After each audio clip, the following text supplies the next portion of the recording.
રાજપીપળાની Shri MR arts and science college ખાતે સ્વર્ગસ્થ શ્રી રત્નસિંહજી મહિડા સાહેબના 111મી જન્મ જયંતિ નિમિત્તે શૈક્ષણિક વર્ષ 2026-27ના પ્રવેશોત્સવનું આયોજન કરવામાં આવ્યું હતું।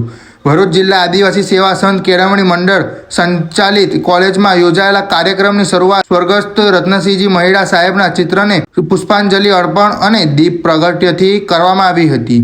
કાર્યક્રમમાં પ્રમુખ સ્થાને પીડી વસાવા સાહેબ ઉપસ્થિત રહ્યા હતા, જ્યારે કોલેજના આચાર્ય ડોક્ટર SG માંગરોલાએ મહાનુભાવો અને વિદ્યાર્થીઓનું સ્વાગત કર્યું હતું। આ પ્રસંગે પીડી વસાવા સાહેબે વિદ્યાર્થીઓને ઉચ્ચ શિક્ષણનું મહત્વ સમજાવ્યું હતું।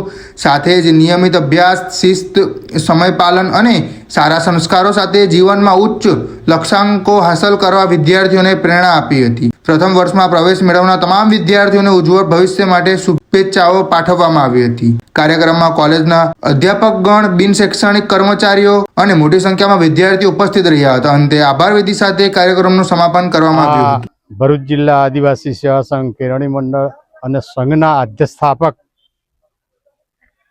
સ્વર્ગસ્થ રત્નસિંહજી મહિડા સાહેબનો આજે જન્મદિવસ છે। આ જન્મદિવસની અમે એ રીતે ઉજવણી કરી છે કે કોલેજમાં ભણતા વિદ્યાર્થીઓનું અમે સન્માન કર્યું છે। એમને અમે આખી વિસ્તૃત સમજૂતી આપી છે। સાહેબ મહિડા સાહેબ, સ્વર્ગસ્થ મહિડા સાહેબ ખૂબ ગરીબ કુટુંબમાંથી આવતા હતા। એમને આગળ ભણવાની, ઉચ્ચ શિક્ષણ લેવાની ખૂબ તમન્ના હતી, પરંતુ આર્થિક પરિસ્થિતિને કારણે એવો ભણી ના શક્યા। એટલા માટે તે દિવસથી જ મહિડા સાહેબે સંકલ્પ લીધો કે હું તો ના ભણી શક્યો, પણ આ વિસ્તારના જે ગરીબ પ્રજા છે, મધ્યમ વર્ગના માતા પિતાઓ છે, એમના જે દીકરા દીકરીઓ છે એ ઉચ્ચ શિક્ષણથી વંચિત ના રહે એમના માટે હાઈસ્કૂલો ખોલી, આશ્રમ શાળાઓ ખોલી, છાત્રાલયો ખોલ્યા અને રાજપીપળામાં જે ભવ્ય આર્ટ્સ એન્ડ સાયન્સ કોલેજનું જે તમે આજે નિર્માણ જોઈ રહ્યા છો, એના પ્રાંગણમાંથી તમે એ કરી રહ્યા છો, એ સ્વર્ગસ્થ મહિડા સાહેબની દેન છે। આર્ટ્સ કોલેજ શરૂ કરી 1962માં, આર્ટ્સ કોલેજ શરૂ કરી, પછી સાયન્સ કોલેજ શરૂ કરી અને 70માં કોમર્સ કોલેજ શરૂ કરી।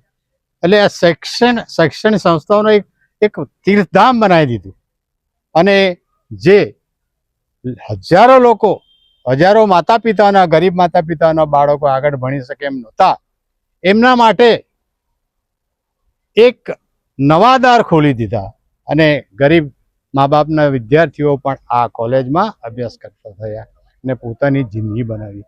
આ જ કોલેજમાંથી હજારો ડૉક્ટરો થયા છે। આ જ કોલેજના વિદ્યાર્થીઓ વકીલો થયા છે, એન્જિનિયરો થયા છે અને રાજકારણીઓ પણ અહીંથી થયા છે। એટલે આ સંસ્થાનું યોગદાન, સ્વર્ગસ્થ મહિડા સાહેબનું યોગદાન ગરીબો માટે સીમિત નથી રહેવું, સમગ્ર પ્રજા માટે, બધા માટે શિક્ષણના દ્વાર ખોલ્યા હતા અને પોતાની જિંદગી બનાવી છે। આજે મહિડા સાહેબ હયાત નથી, એ કૈલાસવાસી થયા છે, પણ એમની જે સંસ્થાઓ છે, એમના જે આ શૈક્ષણિક સંસ્થાઓ જે એમની, એ થકી સાહેબને આજે પણ બધા યાદ કરે છે અને આ મહામાનવ ભરૂચ જિલ્લાને મળ્યા હતા, એવા મળશે કે કેમ એ મોટો સવાલ છે। ખરેખર એ આત્માને, એ દિવ્ય આત્માને સત વંદન અસ્તુ। જય હિન્દ, જય ભારત।